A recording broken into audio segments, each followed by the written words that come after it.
the person's memories and everything about the person before they were killed, and then just put them in the alien so he knows how to act like this person, play the part of this person, like Barack Obama. And so what's going to happen is the orgone is going to cause these soul-scalped humans to attract necrosis, and that is a decaying of tissue.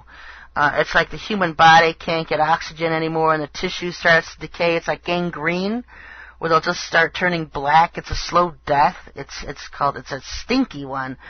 The Bible code says it's putrid. It's a bad odor. It's putrefying. A lot of these lizards in humans' bodies right now, a lot of these aliens in human bodies, they're going to end up getting this necrosis. And then the human body will die, and they won't have a body at all. But that's what's going to happen with Obama. He's going to get this necrosis. And I've also seen it with Benny Hinn and other of Satan's mouthpieces on earth. I've always warned about Benny Hinn. And so necrosis is going to be something that's pretty wide-scaled during the tribulation period, and you'll be able to tell they weren't real human to begin with because they've got this necrosis.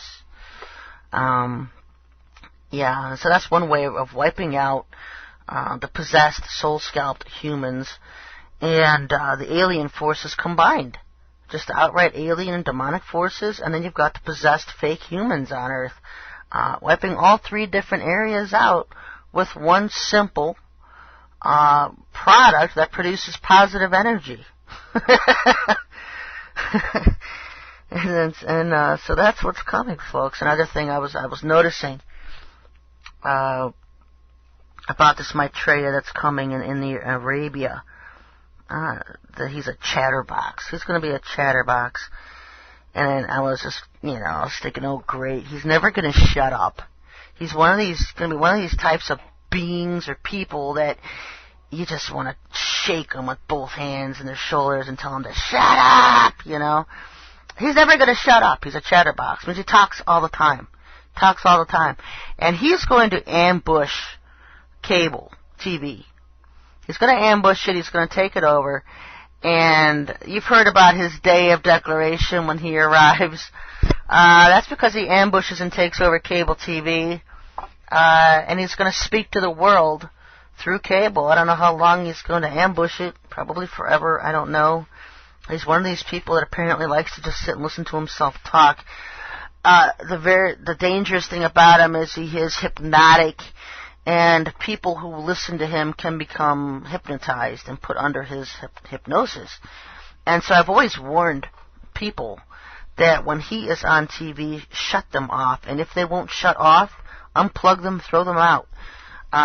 Don't watch him. Do not watch him, because he's hypnotic, and he's going to put a lot of people under his spell. He's going to be able to control people this way. And so I've always warned about that. When he's here, don't watch him on TV. Don't even listen to him. And he's going to have one of those annoying voices. Most of you who have any kind of discernment, and I say that loosely because so many of you don't, but there's a good handful of you that do.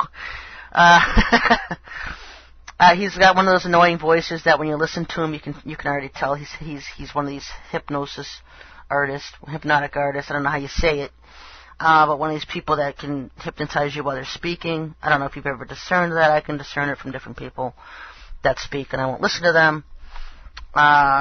He's just going to make you want to puke anyway. If you're really one of the Lord's and you have His Holy Spirit within you and a love for the Lord, He's just going to make you want to puke. And so that's not going to be a problem watching this guy on TV. But he has nothing interesting to say. It's not something you're going to miss. He's just going to be trying to implant his agenda on Earth. And you already know it's satanic. I don't suspect the 144,000 will be here at the time he arrives. I've seen Plan A and Plan B with that as well. The first one being the 144,000 is taken off the Earth shortly before he arrives. And the second one being the 144,000 being here for a little space of time after he arrives.